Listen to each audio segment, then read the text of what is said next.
Hello friends, good morning. Inner সংসার চ্যানেলে তোমাদের সবাইকে ওয়েলকাম। তো দেখো, এখন ঘড়িতে এখন 5:47 বাজে। তো চারিদিকটা ভীষণ অন্ধকার, হালকা হালকা ফাঁকা হয়েছে। তো এখন আমরা বেরিয়ে পড়ব। তোমরা হয়তো ভাববে যে দিদিভাই এত সকাল সকাল কেন ব্লগ স্টার্ট করবো। তো আজকে সেই দিনটা ফাইনালি চলে এসেছে, বাড়ি যাওয়ার দিন। I am so excited. তো আমরা এখন অটোর জন্যে ওয়েট করছি। তো অটো সকাল 6টায় আসবে, তার 15 মিনিট পরে চলে আসবে। তারপরে আমরা এখান থেকে স্টেশনে যাব অটো ধরে। তো অটো আসুক, তারপরে আবার দেখা হচ্ছে। তো এখানে আমাদের ব্যাগ রেডি, পুরো সব কিছুই রেডি। তো আমরা এবারে অটো আসলে বেরিয়ে যাব। দেখো, এটা আমার ফাইনাল লুক। তো বেশি হিজিবিজি কিছু করিনি, কারণ ট্রেনে যাবো, কমফোর্টেবল যেটা হবে সেটাই করেছি। তো এটাই আমি কমফোর্টেবল ফিল করছি, তাই এটাই করেছি। তো চলো পরে দেখাচ্ছি। দেখো, আকাশটা এই সকাল হলো। তোমাদের দাদা ভাই যে ট্রলিগুলো নিচেকে নিয়ে যাচ্ছে অটো আসবে বলে।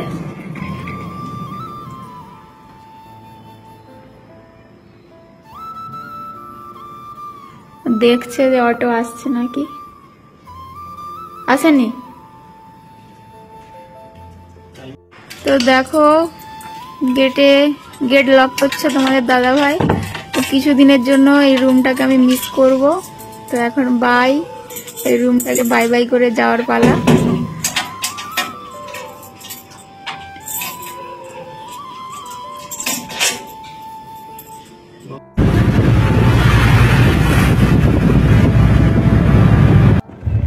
সকালের মুক্ত হাওয়ার বাতাস খেতে খেতে স্টেশনের পথে রওনা দিলাম আমরা অটোতে করে।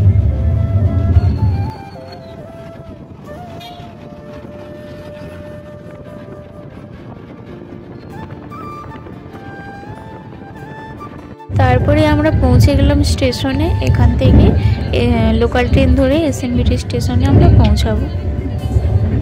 তো আমরা হোসি স্টেশনে পৌঁছে গেছি। তো এখন লোকাল ট্রেনের জন্য ওয়েট করছি। তো লোকাল ট্রেন আসছে, তারপর লোকাল ট্রেনে উঠে আমরা এসএনবিটি স্টেশনে যাব। হোসি স্টেশনটা ঠিক এইরকম। তো এখানে টিকিট কাউন্টার রয়েছে, 3টে প্ল্যাটফর্ম রয়েছে।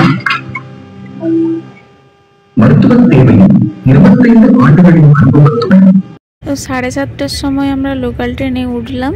তো এখান থেকে এসএমবিটি পৌঁছাতে 1 ঘন্টা টাইম লাগবে, 1 থেকে 1.5 ঘন্টা। 9টার দিকে আমরা পৌঁছে যাব। তো আমরা এখানে বসে আছি দুজনে। এই যে আমরা লোকাল ট্রেন থেকে এক্ষুনি নামলাম। তো বেরিয়ে দেখি আমাদের ট্রেন দাঁড়িয়ে আছে। তো আমরা উঠবো। কত 18 না? নাম্বার কত? B1। আমরা এখন যাব।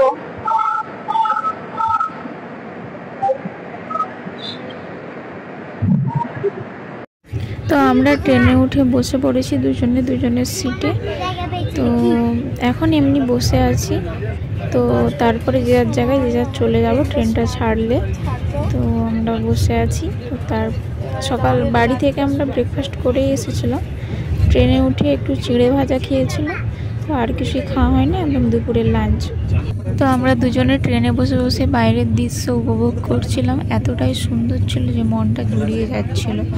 কখনো বা পাহাড়, কখনো বা নদী, কখনো নারকেল গাছের সারি, এইসব দেখতে দেখতে আমরা যাচ্ছিলাম। আর ট্রেন জার্নির এটাই তো মজা। আর সাথে যদি আবার প্রিয় মানুষটা থাকে।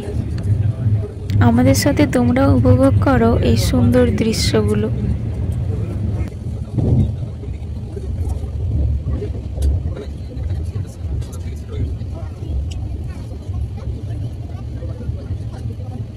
তো আমরা যাচ্ছিলাম যেতে যেতে দেখলাম হঠাৎ করে একটা নদী পড়লো। এটা কি নদী, নামটা আমরা কিছু জানি না। তারপরে গুগলে সার্চ করে দেখলাম এটা উড়িষ্যার মহানদী। তো নদীটা অনেকটা বড় ছিল, কিছুতেই শেষ হচ্ছিল না, চলেই যাচ্ছিল নদীটা। আর চওড়াও ছিল অনেকটা।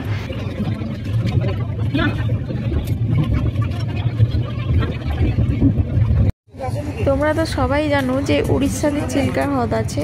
তো সেটা যাওয়ার পথে পড়বে সেটা আমি ভাবতেই পারিনি যে দেখতে পাবো। তো ওখানে আমরা চিল্কা হ্রদটা দেখতে পেলাম, আর ওর মাঝখানে একটা ডলফিন খেলা করছিল, সেটা ক্যামেরায় ধরা পড়ছিল না, বাট আমরা দেখেছি।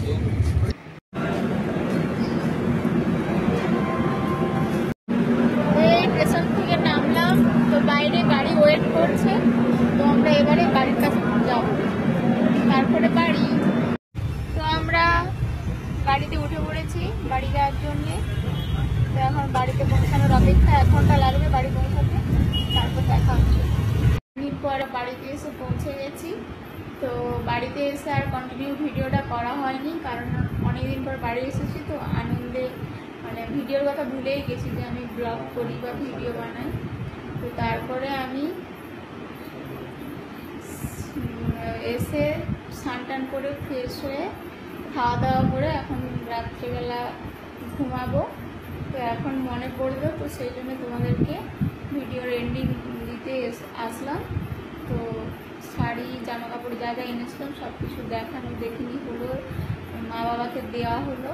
তো এরপরে সব গোছগাছ করে এবারে আমরা শোবো, রেস্ট নেব।